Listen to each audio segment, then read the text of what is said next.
4 ಅಂಕದ್ದು ಮತ್ತು 5 ಅಂಕ 10 ಅಂಕದ ಪ್ರಶ್ನೆಗಳಿಗೆ ಉತ್ತರಗಳನ್ನು ನಿಮ್ಮ ಎದುರಿಗೆ ತೆಗೆದುಕೊಂಡು ಬಂದಿದ್ದೇನೆ.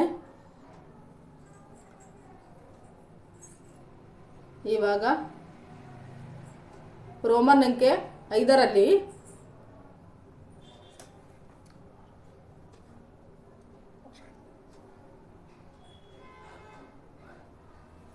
ರೋಮನ್ ಅಂಕಿ 6ರಲ್ಲಿ ಪ್ರಶ್ನೆ 30.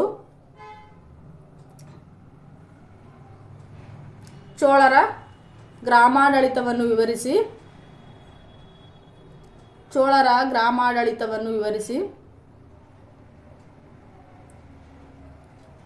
ಇದು 5 ಅಂಕದ ಪ್ರಶ್ನೆ. ಮೊದಲನೇದಾಗಿ ಉತ್ತರ.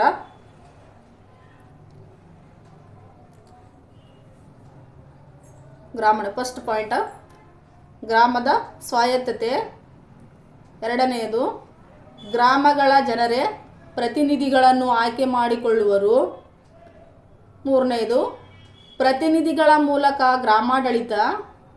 4 ಗ್ರಾಮಾಡಳಿತ ಕುರಿತು 1ನೇ ಪರಾಂತಕನ ಉತ್ತರ ಬೇರೂರು ಶಾಸನ. 5 ಕುಡುವಲೈ. ನೆಕ್ಸ್ಟ್ ಗ್ರಾಮವನ್ನು 30 ಭಾಗಗಳಾಗಿ ವಿಂಗಡಣೆ. ನೆಕ್ಸ್ಟ್ ಪಾಯಿಂಟ್ ಒರಿಯಂ ಮೂಲಕ ನಿರ್ವಹಣೆ. ನೆಕ್ಸ್ಟ್ ಪಾಯಿಂಟ್ ಸದಸ್ಯರಾಗಲು ಅರ್ಹತೆಗಳು ಹಾಗೂ ಅನರ್ಹತೆಗಳು.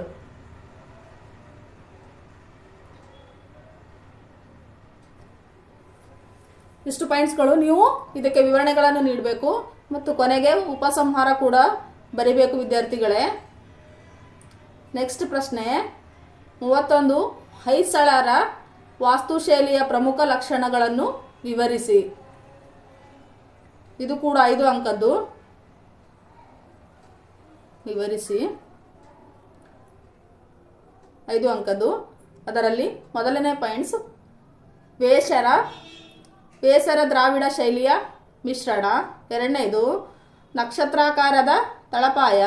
4 ಅಡಿ ಎತ್ತರದ ನಕ್ಷತ್ರಾಕಾರದ ಜಗತಿ. 4 ತೆರೆದ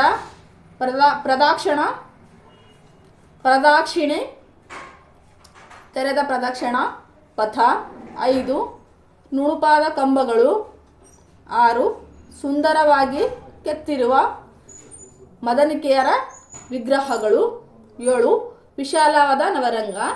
8 ಪಿರಾಮಿಡ್ನಾಕಾರದ ಶಿಖರ. 9 1 ರಿಂದ 5 ಗರ್ಭಗೃಹಗಳು. 10 ಭುವನೇಶ್ವರಿ. ಇದಕ್ಕೆ ಸರಿಯಾದ ವಿವರಣೆ ನೀವು ನೀಡಬೇಕು. ಮತ್ತೆ ಕೊನೆಗೆ ಉಪಸಂಹಾರ ಕೂಡ ನೀವು ಬರೀಬೇಕು ವಿದ್ಯಾರ್ಥಿಗಳೇ. ಅಂದಾಗ ಮಾತ್ರ ನಿಮಗೆ 5 ಅಂಕ ಸಂಪೂರ್ಣ ತೆಗೆದುಕೊಳ್ಳೋದಕ್ಕೆ ಸಹಾಯ ಆಗ್ತದೆ. ಇದಕ್ಕೆ ಸಂಕ್ಷಿಪ್ತವಾದಂಥ ವಿವರಣೆ ನೀಡಿ. ನೆಕ್ಸ್ಟ್ ಪ್ರಶ್ನೆ 32 ರಾಮಾನುಜಾಚಾರ್ಯರ ಜೀವನ ಮತ್ತು ಬೋಧನೆಗಳನ್ನು ವಿವರಿಸಿ. ಇದು ಕೂಡ 5 ಅಂಕದ್ದು. ಅದರಲ್ಲಿ ವಿವರಿಸಿ. ಫಸ್ಟ್ ಜೀವನ ನೋಡಿ. 1717ರಲ್ಲಿ ಶ್ರೀ ಪೆರಂದೂರಿನಲ್ಲಿ ಜನಿಸಿದರು ಇವರು. ತಂದೆ ಕೇಶವ ಸೋಮಯಾಜಿ, ತಾಯಿ ಕಾಂತಿಮತಿ.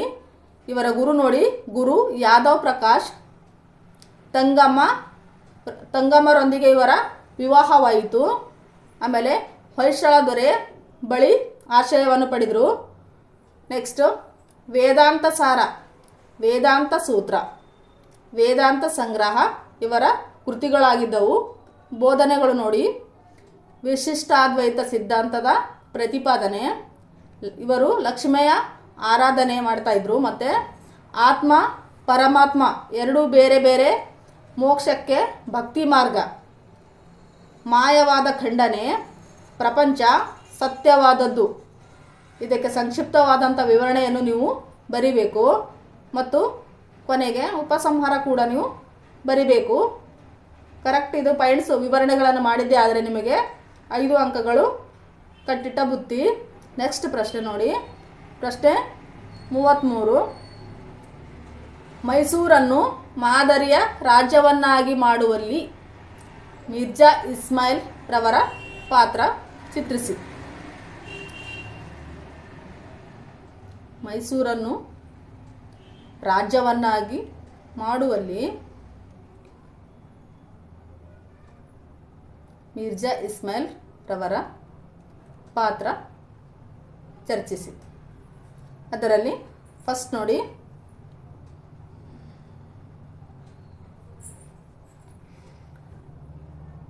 ಸಾಶ 1926ರಿಂದ 41ರವರೆಗೆ ಮೈಸೂರಿನ ದಿವಾನರಾಗಿ ಸೇವೆಯನ್ನು ಸಲ್ಲಿಸ್ತಾರೆ ಇವರು. ಆಮೇಲೆ ಹಲವು ಕಾರ್ಖಾನೆಗಳ ಸ್ಥಾಪನೆಯನ್ನು ಮಾಡಿದರು. ಅದರಲ್ಲಿ HAL ಗಾಜಿನ ಕಾರ್ಖಾನೆ, ನೆಕ್ಸ್ಟ್ ಪಿಂಗಾಣಿ ಪಾತ್ರೆಗಳ ಬೆಳಗೋಳದಲ್ಲಿ, ಆಮೇಲೆ ರಾಸಾಯನಿಕ ಗೊಬ್ಬರ ಮಂಡ್ಯದಲ್ಲಿ, ಸಕ್ಕರೆ ಶಿವಮೊಗ್ಗದಲ್ಲಿ, ಬೆಂಕಿ ಕಡ್ಡಿ, ಭದ್ರಾವತಿಯಲ್ಲಿ ಉಕ್ಕು ಕಾಗದ ಕಾರ್ಖಾನೆ. ನೆಕ್ಸ್ಟ್ ಪಾಯಿಂಟ್ ನೋಡಿ, ಜಕ್ಕೂರಿನಲ್ಲಿ ವಿಮಾನ ನಿಲ್ದಾಣದ ನಿರ್ಮಾಣ. ಆಮೇಲೆ 4ನೇದು ರೇಡಿಯೋ ಕೇಂದ್ರಗಳ ಆರಂಭ, ಬೃಂದಾವನ ಉದ್ಯಾನ ಆಸ್ಪತ್ರೆಗಳ ನಿರ್ಮಾಣ. ನೆಕ್ಸ್ಟು ಪ್ರಾಥಮಿಕ ಶಿಕ್ಷಣ ಕಾಯ್ದೆ ಜಾರಿ, ಕನ್ನಡ ಮಾಧ್ಯಮ. ಇವರು ಮಾಡಿರ್ತಕ್ಕಂಥ ಸಾಧನೆಗಳು ಮತ್ತು ಇವನ್ನು ನೀವು ನೆಕ್ಸ್ಟ್ ಕೊನೆಗೆ ಉಪಸಂಹಾರದ ಮೂಲಕ ಕೊನೆಗೊಳಿಸಿದನು. ಆಮೇಲೆ ನೆಕ್ಸ್ಟು ಭಾಗ ಡಿಯಲ್ಲಿ ಪ್ರಶ್ನೆ ನಂಬರ್ 34. ಕೆಳಗಿನ ಯಾವುದಾದರೂ 2 ಪ್ರಶ್ನೆಗಳಿಗೆ 30ರಿಂದ 40 ವಾಕ್ಯಗಳಲ್ಲಿ ಉತ್ತರಿಸಿರಿ. 2 × 10 = 20. ಇದು 10 ಅಂಕದ ಪ್ರಶ್ನೆ ವಿದ್ಯಾರ್ಥಿಗಳೇ. ಇದಕ್ಕೆ ನೀವು ಮೊದಲು ಪೀಠಿಕೆಯಿಂದ ಸ್ಟಾರ್ಟ್ ಮಾಡಿ. ಸುಮಾರು 40 ವಾಕ್ಯಗಳಲ್ಲಿ ಉತ್ತರಿಸಬೇಕು ನೀವು ಇದಕ್ಕೆ. ಫಸ್ಟ್, ಬುದ್ಧನ ಜೀವನ ಮತ್ತು ಬೋಧನೆಗಳನ್ನು ಕುರಿತು ಚರ್ಚಿಸಿ.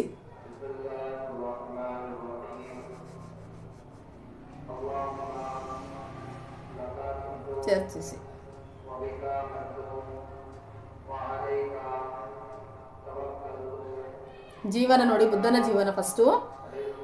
ಸಾಶ ಪೂರ್ವ 563ರಲ್ಲಿ ಲುಂಬಿನಿ ವನದಲ್ಲಿ ಇವರ ಜನನ. ಇವರ ತಂದೆ ಶುದ್ಧಬೋಧನ, ತಾಯಿ ಮಾಯಾದೇವಿ. ಮೂಲ ಹೆಸರು ಇವರದು ಸಿದ್ಧಾರ್ಥ. ಚಿಕ್ಕಮ್ಮ ಮಾಯಾ ಪ್ರಜಾಪತಿ. ಯಶೋಧರ ಅವಳೊಂದಿಗೆ ವಿವಾಹ. ರಾಹುಲ್ ಇವರ ಮಗ ನೋಡಿ. ಸನ್ಯಾಸ ಸ್ವೀಕಾರ, ಬುದ್ಧನ ಮೇಲೆ ಪ್ರಭಾವ ಬೀರಿದ ದೃಶ್ಯಗಳು, ಮಹಾಪರಿತ್ಯಾಗ, ತಥಾಗತ ಬೋಧನೆಗಳು. 4 ಮೂಲ ತತ್ವಗಳು ನೋಡಿ, 4 ಆರ್ಯ ಸತ್ಯಗಳು. ಇದು ಆಮೇಲೆ ಇವರ ಮಾರ್ಗಗಳು ನೋಡ್ರಿ. ಅಷ್ಟಾಂಗ ಮಾರ್ಗಗಳು, ಬೌದ್ಧ ಧರ್ಮದ ಪ್ರಸಾರ, ತ್ರಿಪೀಠಕಗಳು, ಬೌದ್ಧ ಮಹಾಸಮ್ಮೇಳನಗಳು. ಇದಕ್ಕೆ ಸರಿಯಾದ ವಿವರಣೆ ನೀಡಿ ಸಂಕ್ಷಿಪ್ತವಾಗಿ ಬರೆಯಿರಿ. ಆಮೇಲೆ ಉಪಸಂಹಾರ ಕೂಡ ಮಾಡಿ. ನೆಕ್ಸ್ಟ್ ಪ್ರಶ್ನೆ ನೋಡಿ, 35. ಪ್ರಶ್ನೆ ನಂಬರ್ 35. ಅಲ್ಲಾವುದ್ದೀನ್ ಖಿಲ್ಜಿಯ ಸೈನಿಕ ಸಾಧನೆಗಳನ್ನು ವಿವರಿಸಿ. ಅಲ್ಲಾವುದ್ದೀನ್ ಖಿಲ್ಜಿಯ ಸೈನಿಕ ಸಾಧನೆಗಳು ವಿವರಿಸಿ.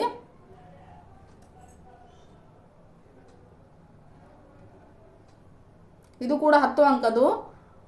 ಪೀಠಿಕೆಯೊಂದಿಗೆ ಸ್ಟಾರ್ಟ್ ಮಾಡಿ.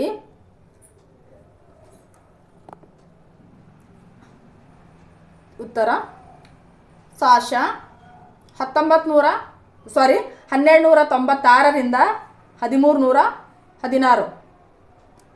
ಅದರಲ್ಲಿ ಫಸ್ಟ್ ಪಾಯಿಂಟ್ಸ್. ಮೊದಲನೇದು ಉತ್ತರ ಭಾರತ ದಿಗ್ವಿಜಯಗಳು ಫಸ್ಟು. ಅದರಲ್ಲಿ 1ನೇ ಪಾಯಿಂಟ್ಸ್ ನೋಡಿ, ಗುಜರಾತ್ ಆಕ್ರಮಣ ಸಾಶ 1297.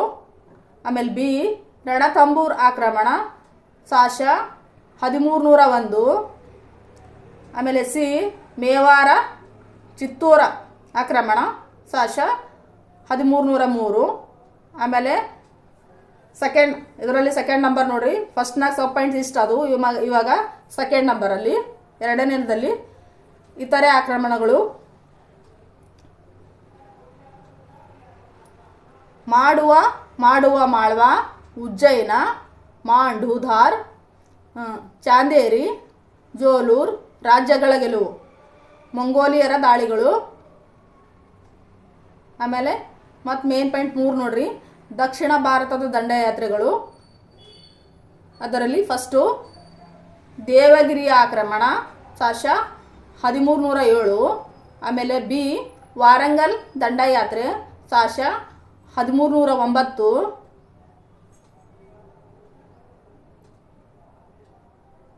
ಆಮೇಲೆ ಸಿ ವಾರಂಗಲ್ ದಂಡಯಾತ್ರೆ ಸಾಶ 1309 ಬಿ.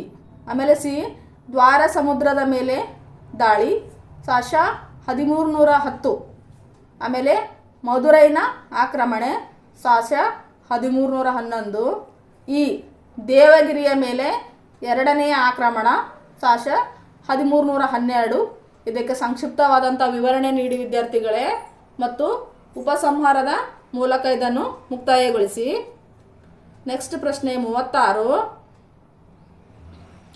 ವಿಜಯನಗರ ಕಾಲದ ಧರ್ಮ, ಸಾಹಿತ್ಯ, ಕಲೆ ಮತ್ತು ವಾಸ್ತುಶಿಲ್ಪವನ್ನು ವಿವರಿಸಿ. ಧರ್ಮ, ಸಾಹಿತ್ಯ, ವಾಸ್ತುಶಿಲ್ಪ, ಕಲೆ ವಿವರಿಸಿರಿ. ಅದರಲ್ಲಿ ಉತ್ತರ ಇದು ಕೂಡ 10 ಅಂಕದ್ದು. ಪೀಠಿಕೆಯೊಂದಿಗೆ ಸ್ಟಾರ್ಟ್ ಮಾಡಿ. ಅದರಲ್ಲಿ ಧರ್ಮ ಫಸ್ಟು, ಹಿಂದೂ ಧರ್ಮ ಮತ್ತು ಸಂಸ್ಕೃತಿಯ ರಕ್ಷಣೆ. ನೆಕ್ಸ್ಟ್ ಪಾಯಿಂಟು ಧಾರ್ಮಿಕ ಸಹಿಷ್ಣುತೆ. ಆಮೇಲೆ ನೆಕ್ಸ್ಟು ವಚನ ಚಳವಳಿ. ನೆಕ್ಸ್ಟು ಧಾರ್ಮಿಕ ಕೇಂದ್ರಗಳು, ಧಾರ್ಮಿಕ ಹಬ್ಬಗಳು. ಈಗ ಸಾಹಿತ್ಯ ನೋಡಿ, ಶಿಕ್ಷಣದ ಕೇಂದ್ರಗಳು, ಅಗ್ರಹಾರ ಮಠಗಳು, ದೇವಾಲಯಗಳು.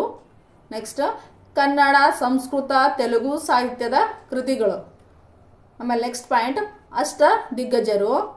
ಮತ್ತು ಕಲೆ ಮತ್ತು ವಾಸ್ತುಶಿಲ್ಪ ನೋಡಿ. ಈಗ ಇವ್ರದ್ದು ವಾಸ್ತು ಶೈಲಿಯ ಲಕ್ಷಣಗಳು.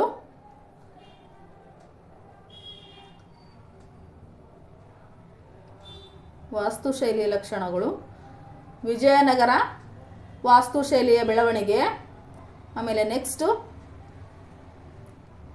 ವಿಜಯನಗರದ ಸ್ಮಾರಕಗಳು, ಮೂರ್ತಿ ಶಿಲ್ಪ, ಕಲ್ಲಿನ ರಥ, ಉಗ್ರ ನರಸಿಂಹ, ಸಾಸಿವೆ ಕಾಳಿನ ಗಣಪತಿ, ಕಡಲೆಕಾಳಿನ ಗಣಪತಿ. ಸಂಕ್ಷಿಪ್ತವಾಗಿ ವಿವರಣೆಯನ್ನು ನೀಡಿ ವಿದ್ಯಾರ್ಥಿಗಳೇ ಇದು. ಆಮೇಲೆ ಉಪಸಂಹಾರ ಕೂಡ ಮಾಡಿ. ನೀವು ಇದನ್ನು ಕರೆಕ್ಟ್ ಬರೆದಿದ್ದೆ ಆದರೆ ಇದಕ್ಕೆ ನಿಮಗೆ 10 ಅಂಕಗಳು ಸಿಗುತ್ತವೆ. ಆಮೇಲೆ ನೆಕ್ಸ್ಟು ಪ್ರಶ್ನೆ 37. ಭಾರತದ ಮೊದಲ ಸ್ವಾತಂತ್ರ್ಯ ಸಂಗ್ರಾಮಕ್ಕೆ ಕಾರಣಗಳು ಮತ್ತು ಪರಿಣಾಮಗಳು ವಿವರಿಸಿ. ಭಾರತದ ಮೊದಲ ಸ್ವಾತಂತ್ರ್ಯ ಸಂಗ್ರಾಮಕ್ಕೆ ಕಾರಣ ಮತ್ತು ಪರಿಣಾಮಗಳು ವಿವರಿಸಿರಿ. ಅದರಲ್ಲಿ ಮೊದಲನೇದು ಕಾರಣಗಳು ನೋಡಿ, ರಾಜಕೀಯ ಕಾರಣಗಳು, ಆಡಳಿತಾತ್ಮಕ ಕಾರಣಗಳು, ಸಾಮಾಜಿಕ ಕಾರಣಗಳು, ಆರ್ಥಿಕ ಕಾರಣಗಳು, ಧಾರ್ಮಿಕ ಕಾರಣಗಳು, ಸೈನಿಕ ಮತ್ತು ತತ್ಕ್ಷಣದ ಕಾರಣಗಳು. ಮತ್ತು ಪರಿಣಾಮಗಳು ನೋಡಿ. ಈಗ ಹಿಂದೂ ಮುಸ್ಲಿಮರಲ್ಲಿ ಐಕ್ಯತೆ. ಎರಡನೇದು ಈಸ್ಟ್ ಇಂಡಿಯಾ ಕಂಪನಿ ಆಳ್ವಿಕೆ ಕೊನೆಗೊಂಡಿತ್ತು. ಮೂರನೇದು ಮಹಾರಾಣಿಯ ಘೋಷಣೆ. ಮತ್ತು ಮೊಘಲರ ಆಳ್ವಿಕೆ ಕೊನೆಗೊಂಡಿತ್ತು. 5ನೇ ಪಾಯಿಂಟ್ಸು ಭಾರತೀಯರಲ್ಲಿ ರಾಷ್ಟ್ರೀಯತೆಯ ಬೆಳವಣಿಗೆ. ನೀವು ಇದಷ್ಟು ಪಾಯಿಂಟ್ಸ್ಗಳು ಇದಕ್ಕೆ ಸಂಕ್ಷಿಪ್ತವಾಗಿ ವಿವರಣೆ ನೀಡಿ ಮತ್ತು ಉಪಸಂಹಾರದ ಮೂಲಕ ಮುಕ್ತಾಯಗೊಳಿಸಿ.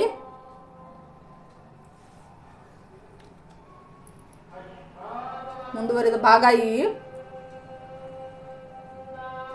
ಪ್ರಶ್ನೆ 8 ರೋಮನ್ ಅಂಕೆ 8. ಕಾಲಾನುಕ್ರಮ ನೋಡ್ರಿ. ಈಗ ಕಾಲಾನುಕ್ರಮ ಇಲ್ಲ, ಹಿಂದೆ ಮುಂದೆ ಕೊಟ್ಟಿರ್ತಾರ, ನಾವು ಇಲ್ಲಿ ಸರಿಯಾದ ಜೋಡಣೆ ಮಾಡಿವಿ. ಅದರಲ್ಲಿ ಫಸ್ಟ್ ನೋಡಿ, ಮೊದಲನೆಯದು ಎ ಭಾರತಕ್ಕೆ ಆರ್ಯರ ಆಗಮನ, ಫಸ್ಟ್ ಒನ್. ಸೆಕೆಂಡ್ ಒನ್ ಗುಪ್ತ ಶಕೆಯ ಆರಂಭ. ಥರ್ಡ್ ಒನ್ ಮೊಹಮ್ಮದ್ ಬಿನ್ ತುಘಲಕ್ನ ರಾಜಧಾನಿಯ ವರ್ಗಾವಣೆ. ಫೋರ್ತ್ ಒನ್ ಮೈಸೂರು ವಿಶ್ವವಿದ್ಯಾಲಯದ ಸ್ಥಾಪನೆ. ಇವು ಸರಿಯಾದ ವಿವರಣೆಗಳು. ಆಮೇಲೆ ರೋಮನ್ ಅಂಕೆ 9 ಅದರಲ್ಲಿ ನೋಡಿ, ಈ ಕೆಳಗಿನ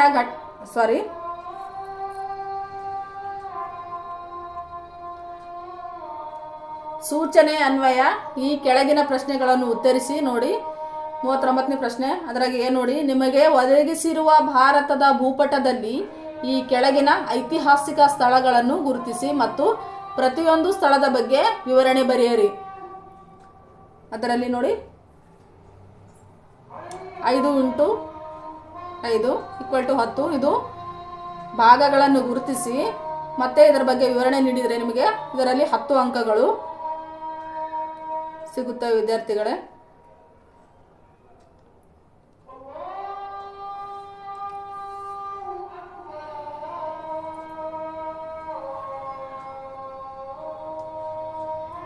ನೋಡಿ, ಇಲ್ಲಿ ಭಾರತ ಮ್ಯಾಪ್ನಲ್ಲಿ ಫಸ್ಟ್ ಹರಪ್ಪ ನೋಡಿ,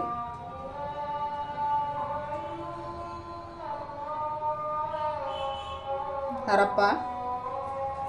ಪಾಟಲಿಪುತ್ರ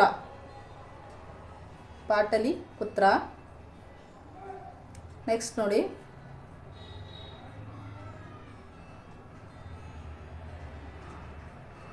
ಬಾದಾಮಿ.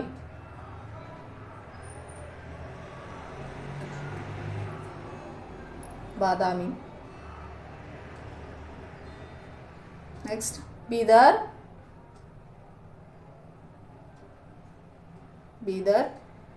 ಪಾಂಡಿಚೇರಿ.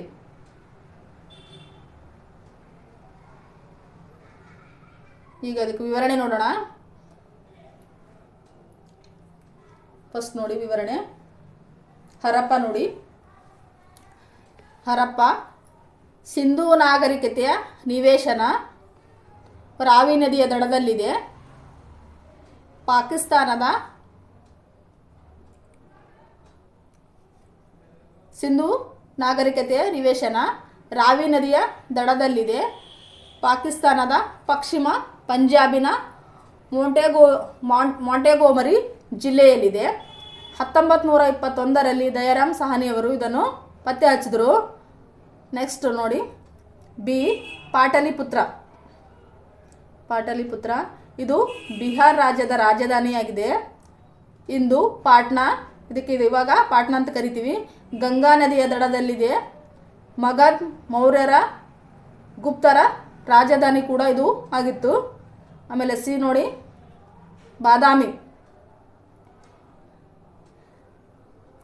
ಬಾದಾಮಿಯ ಆರಂಭಿಕ ಹೆಸರು ವಾತಾಪಿ ನೋಡಿ. ಇದು ಬಾಗಲಕೋಟೆ ಜಿಲ್ಲೆಯಲ್ಲಿದೆ. ಇದು ಚಾಲುಕ್ಯರ ರಾಜಧಾನಿ ಕೂಡ ಆಗಿತ್ತು. ನೆಕ್ಸ್ಟ್ ಬೀದರ್ ಕರ್ನಾಟಕದ ಉತ್ತರ ಭಾಗದಲ್ಲಿದೆ. ಬಹಮನಿ ರಾಜ್ಯದ ರಾಜಧಾನಿ ಕೂಡ ಆಗಿತ್ತು. ಮೊಹಮ್ಮದ್ ಗವಾನನು ಮದರಸ ನಿರ್ಮಾಣವನ್ನು ಮಾಡಿದ್ರು ಇಲ್ಲಿ. ಆಮೇಲೆ ಈ ಪಾಂಡಿಚೇರಿ ನೋಡಿ, ಮದ್ರಾಸಿನ ದಕ್ಷಿಣಕ್ಕೆ ಕೋರಮಂಡಲ ತೀರದಲ್ಲಿದೆ. ಇದು ಭಾರತದಲ್ಲಿ ಫ್ರೆಂಚರ ರಾಜಧಾನಿ ಆಗಿತ್ತು. ಇದು ಸರಿಯಾದ ವಿವರಣೆ ನೋಡಿ ವಿದ್ಯಾರ್ಥಿಗಳೇ. ಇದನ್ನು ಸರಿಯಾಗಿ ಗುರುತಿಸಿ ಮತ್ತು ಇದನ್ನು ವಿವರಣೆ ನೀಡಿದ್ದೇ ಆದರೆ ನಿಮಗೆ ಇದರಲ್ಲಿ 10 ಅಂಕಗಳು ಕಟ್ಟಿಟ್ಟ ಬುತ್ತಿ. ಇಲ್ಲಿಯ ತನಕ ನಮ್ಮ ವಿಡಿಯೋವನ್ನು ವೀಕ್ಷಣೆ ಮಾಡಿದ್ದಕ್ಕಾಗಿ ನಿಮ್ಮೆಲ್ಲರಿಗೂ ಧನ್ಯವಾದಗಳು. ಮತ್ತೆ ಮುಂದಿನ ವಿಡಿಯೋದೊಂದಿಗೆ ಭೇಟಿಯಾಗೋಣ.